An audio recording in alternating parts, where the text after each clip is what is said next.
Welcome back to the Everyday Speak English channel, where we make mastering the English language both simple and enjoyable. I am Sarah. Hi, Sarah, and a warm hello to everyone tuning in from their cars, their offices, or the comfort of their homes. I am thrilled to be spending this time with you. I feel the same way, Michael. It is wonderful to see you. How has your day been so far? I'm doing great, Sarah. Honestly, I'm feeling very grateful. I've got my warm tea, I get to have this chat with you, and the sunlight is streaming through the glass. It's a beautiful day to be alive. That is such a positive outlook. I'm feeling quite calm today myself, though I did have some heavy thoughts on my mind earlier this morning, Michael. Oh, what was occupying your mind? Well, after checking the headlines and chatting with people on social media, it seems like a lot of folks are feeling down. There's a lot of anxiety about the state of the world right now. I completely understand that, Sarah. I feel it as well. Lately, the news cycle has been quite heavy. We hear of conflicts and witness so much fear. It often feels like the world is shattered. Yes, shattered is a perfect description. It's like a dropped glass. It's in a million tiny shards, and it's hard to imagine how to put it back together. That's a valid point. However, that is exactly why I'm glad we are addressing this today. Even when things seem broken beyond repair, hope still exists. I totally agree. That is our focus for this episode, discovering peace and hope when life gets difficult. We want to offer some encouragement and light to everyone watching. That's a lovely mission, Sarah. I think our audience really needs that right now. I know I do. Me too. But wait, Michael, before we dive deeper into this vital conversation, we should check in with our community.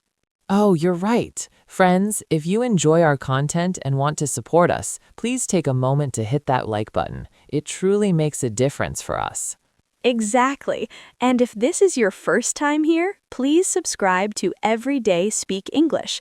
We create these lessons specifically for you, and we love having you as part of our community.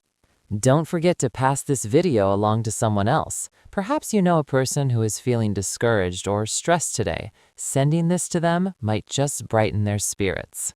Thank you, everyone. Now, Michael, let's get into it. When you see news reports about fighting and war, what goes through your mind? To be honest, I feel a weight in my chest. It's a heavy sensation, isn't it? It feels as though you are lugging around a sack full of rocks. That's a vivid way to put it, a heavy heart. I experience that too. Seeing images of people forced to flee their homes makes me feel very anxious. Anxious is a fantastic vocabulary word for our students. It describes that feeling of being worried about what's coming next or what the future holds. Precisely. So many people are asking those tough questions right now. They worry about the future of their children and the safety of the world.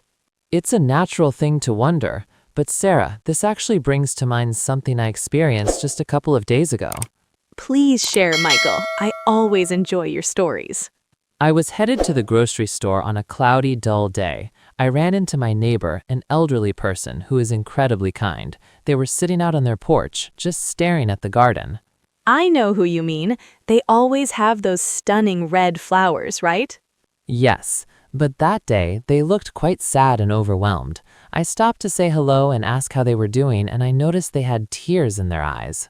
That's heartbreaking. What was upsetting them? They told me they were simply terrified. They said that every time they turn on the TV, they see so much suffering and hatred. It felt like the world they once knew had disappeared.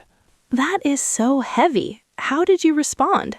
I sat down beside them because I didn't want them to feel alone. I said it's perfectly fine to feel sad and to recognize that the world is messy, but then I told them to look at their flowers. Their flowers? Yes, I pointed out that even though the world feels chaotic, those flowers are still blooming. The sun still comes up, and we are still here to support one another. We spoke for half an hour, Sarah. I reminded them that God is still in charge, even when it's hard to see. That is so kind, Michael. You gave them your time. That's one way to mend a small piece of the world, isn't it? I believe so. By the end of our talk, they were smiling. They thanked me for helping them remember that goodness still exists. That's a beautiful example of hope in action. It proves we don't have to solve every global problem. We can just help one person near us. Exactly. It's all about where you choose to look. If you only stare at the shadows, you'll miss the light. I love that contrast.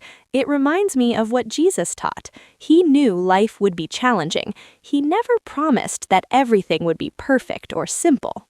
No, he was very direct about the reality of life. True, he said that in this world we will face many troubles. He understood war, illness, and terror, but he didn't end the sentence there. What was the rest of his message? He said, "But take heart, I have overcome the world." Take heart is such a strong expression. It means to be courageous or to find your strength. Yes, and it implies we don't have to carry that heavy sack of rocks by ourselves. He is the one holding the world together. He is greater than any news headline or conflict. That brings me so much relief. Relief is that feeling when a heavy burden is lifted.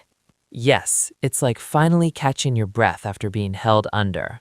You know, Michael, sometimes we forget that the world has faced dark times before, but the love of God remains constant. Constant. That's another excellent word. It means something that never shifts or fades, like a lighthouse. Exactly. I actually had a small moment today that reminded me of this. Tell me about this surprise. So, I was preparing my tea this morning using my favorite old mug. It has a tiny crack on the side. A crack? You should be careful so it doesn't leak.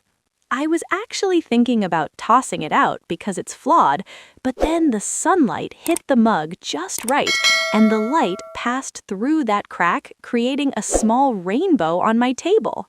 That sounds beautiful. It really was. It made me think that maybe the world is like that mug. It's cracked and imperfect, but God's light can still shine through those broken spots to create something stunning. Michael, that's a powerful image. I love the idea of light shining through the damage. It completely shifted my perspective for the day. I stopped focusing on the crack and started enjoying the rainbow. That's a lesson for everyone. We spend so much energy looking at the flaws in our lives or the disasters in the news, we forget to search for the rainbows. Precisely. And the rainbow represents a promise that we are not alone. Speaking of promises, Michael, if our viewers are still with us and want to spread some hope, I have a suggestion. I'm all ears. What's the plan? Friends, if you are still watching, head down to the comments right now and simply type the word hope. I love that idea. Let's fill the comment section with that word. It's a small way to show we are a united community. It feels like a giant virtual hug for everyone on the channel. A digital hug. I like the sound of that. So, Michael, we've talked about your neighbor and your mug. I have a brief story from my week as well. It's a little funny, but it taught me something. I'm ready for a story that's both funny and meaningful. Okay, so this past Wednesday, it was pouring rain. I was at the park and had to get to my car, but I didn't have an umbrella. Oh no, you must have been drenched. I was soaked. I was running to the car, feeling very frustrated and grumpy. I was thinking about how everything was going wrong, the weather, the news, and now my wet clothes. We've all had those bad days. But then I noticed a young child, maybe 5 years old. They didn't have an umbrella either, but they weren't running for cover. What were they doing instead? They were jumping, just leaping into the biggest puddles with a huge smile. Their parent was standing nearby, laughing right along with them. That's a sweet image. It made me stop running. I realized the rain was the same for both of us, but I was miserable while they were having a blast. Why? Because they were living in the moment. They weren't worried about their hair or being inconvenienced. That's a major insight, Sarah. Sometimes we are so focused on the storm that we forget we can still find joy in it. Exactly. God provides small moments of happiness every day, even when the sky is gray. We just need to look at the puddles as opportunities for joy rather than problems. That is very insightful, which means it provides a deep understanding. Thank you, Michael. After I got dry, I felt much better. I realized that God's presence is in the joy of a child just as much as anywhere else. He really is. I think one reason people are so stressed right now is because they feel helpless. Helpless, meaning you feel like you have no influence or power to change things. Yes, you see big problems far away and think, I'm just one person. I can't fix this. That can be a very discouraging thought. It is, but we aren't without power. We have the power of love and the power of prayer. True. Prayer is like having a direct line to the Creator. That's a lot of influence. It's the greatest power we have.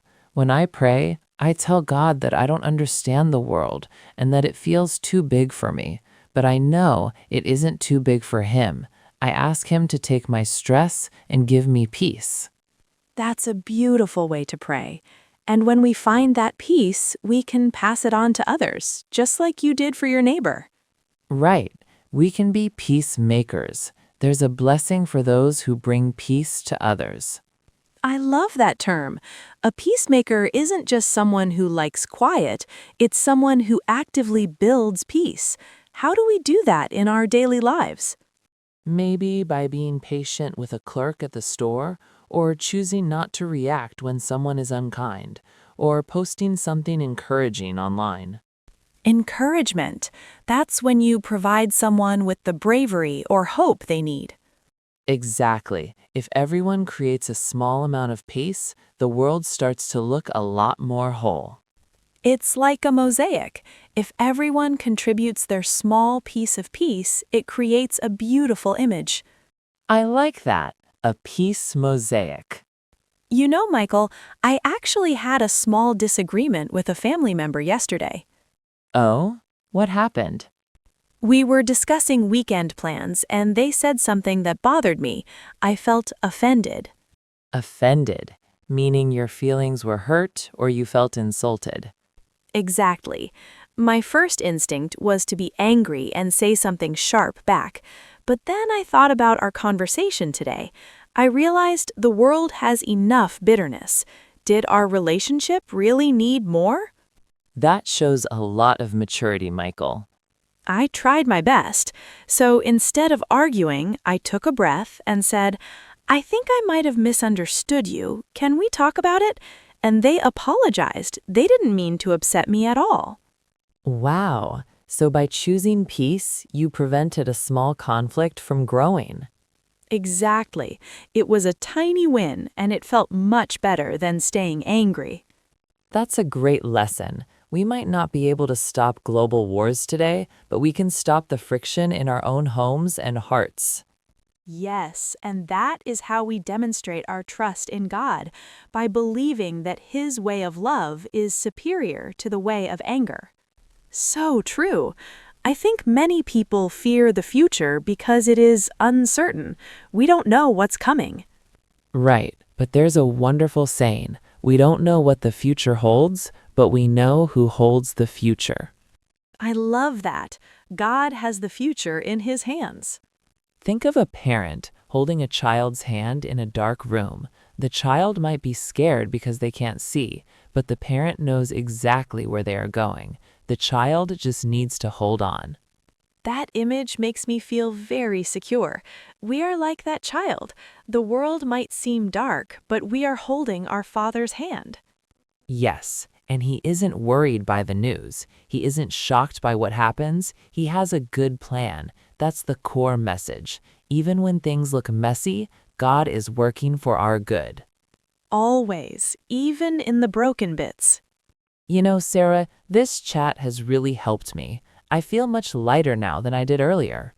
I'm so happy to hear that, Michael. Me too. Focusing on God's love always makes the heavy stuff seem smaller. It really does. Before we wrap up, let's quickly review what we've discussed. Great idea.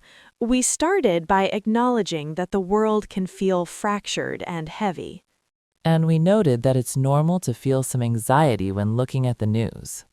But then you shared the story of your neighbor and how small acts of kindness bring light. We also remembered the promise, in this world you will have trouble, but take heart. Exactly. We also talked about the light shining through the cracked mug. And the child playing in the rain, reminding us we can still find joy during the storm. Finally, we talked about being peacemakers and trusting God with an uncertain future. That's a lot of wonderful truth to hold on to.